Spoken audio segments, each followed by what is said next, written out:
بسم اللہ الرحمن الرحیم۔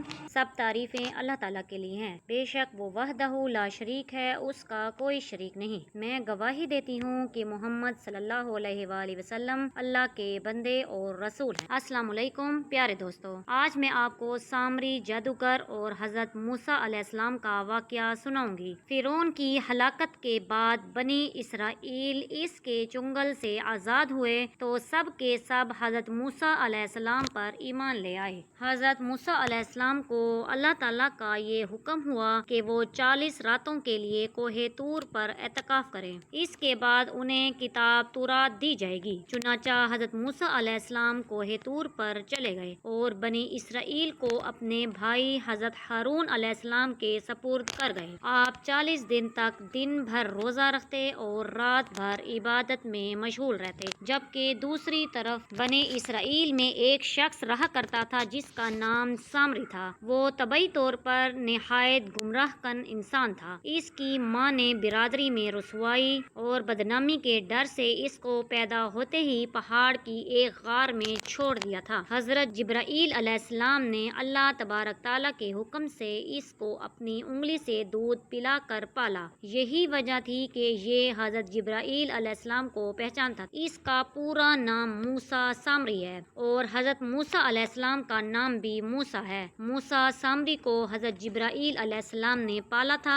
اور موسیٰ علیہ السلام کی پرورش فرعون کے گھر میں ہوئی تھی، مگر خدا کی شان کہ فرعون کے گھر پرورش پانے والے موسیٰ علیہ السلام خدا کے رسول ہوئے اور موسیٰ سامری جو حضرت جبرائیل علیہ السلام کا پالا ہوا تھا وہ کافر ہوا۔ جن دنوں حضرت موسیٰ علیہ السلام کوہ طور پر اللہ کی عبادت میں مشغول تھے، وہیں سامری نے اس کی غیر موجودگی کو غنیمت جانا اور بنی اسرائیل کے سونے چاندی کے زیورات کو پگھلا کر اس سے ایک بچڑا بنایا۔ پھر حضرت جبرائیل علیہ السلام کے گھوڑے کے قدموں کی خاک جو اس کے پاس محفوظ تھی، اس نے وہ خاک بچڑے کے منہ میں ڈال دی تو وہ بچڑا بولنے لگا۔ پھر سامری نے مجمع عام میں یہ تقریر کر دی کہ اے بنی اسرائیل، حضرت موسیٰ علیہ السلام خدا سے بات کرنے کے لیے کوہ طور پر تشریف لے گئے ہیں، لیکن خدا تو ہم لوگوں کے پاس آ گیا ہے، اور بچڑے کی طرف اشارہ کر کے بولا کہ یہی خدا ہے۔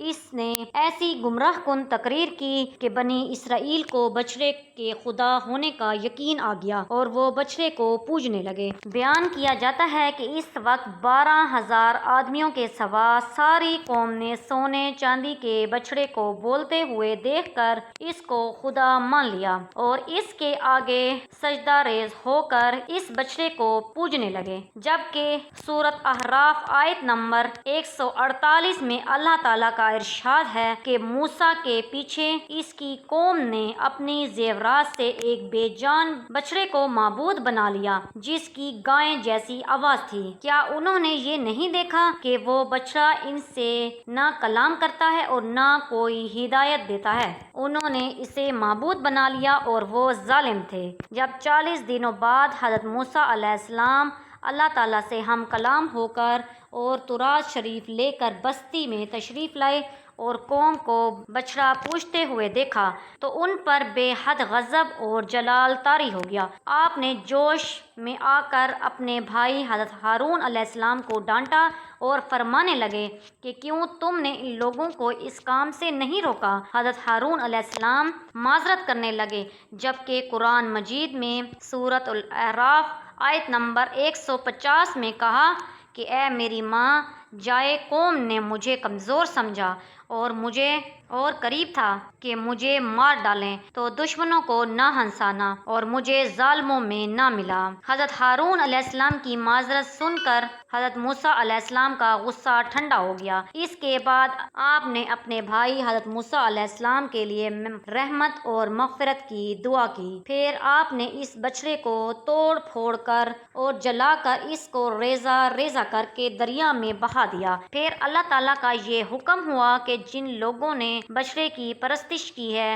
وہ لوگ وہ لوگ بچڑا پوجنے والوں کو قتل کر دیں۔ اس کے بعد حضرت نے چن چن کر اچھے 70 آدمیوں کو ساتھ لیا اور کوہ طور پر تشریف لے گئے۔ جب لوگ کوہ طور پر طلب معذرت اور استغفار کرنے لگے تو اللہ تعالیٰ کی طرف سے آواز آئی کہ اے بنی اسرائیل، میں ہی ہوں، میرے سوا کوئی اور معبود نہیں، میں نے ہی تم لوگوں کو فرعون کے ظلم سے بچایا، لہٰذا تم لوگ فقط میری ہی عبادت کرو اور میرے سوا کسی کو مت پوچھو۔ اللہ کا یہ کلام سن کر یہ 70 لوگ یک زبان ہو کر کہنے لگے کہ اے موسیٰ علیہ السلام، یہاں تک ہم اللہ تعالیٰ کو اپنے سامنے نہ دیکھ لیں۔ یہ 70 آدمی اپنی ضد پر بالکل اڑ گئے اور ہم کو خدا کا دیدار کروائیں ورنہ ہم نہیں مانیں گے۔ حضرت موسیٰ علیہ السلام نے ان لوگوں کو بہت سمجھایا مگر وہ اپنے مطالبے پر اڑے رہے۔ پھر اللہ تعالیٰ نے اپنے غضب و جلال کا اظہار اس طرح فرمایا کہ ایک فرشتہ آیا اور اس نے ایک خوفناک چیخ ماری اور خوف و دہشت سے ان لوگوں کے دل پھٹ گئے اور 70 آدمی مر گئے۔ پھر حضرت موسیٰ علیہ السلام نے اللہ تعالیٰ سے ان لوگوں کے لیے زندہ ہو جانے کی دعا مانگی تو یہ لوگ زندہ ہو گئے۔ اللہ تعالیٰ ہم سب کو نافرمانی سے بچائے اور ہم سب کا ایمان پر خاتمہ نصیب فرمائے۔ امید کرتی ہوں آج کی ویڈیو آپ کو میری اچھی لگی ہوگی۔ اسی کے ساتھ مجھے دیجیے اجازت، ملتے ہیں کسی اور اچھی سی ویڈیو میں، تب تک کے لیے اللہ نگہبان۔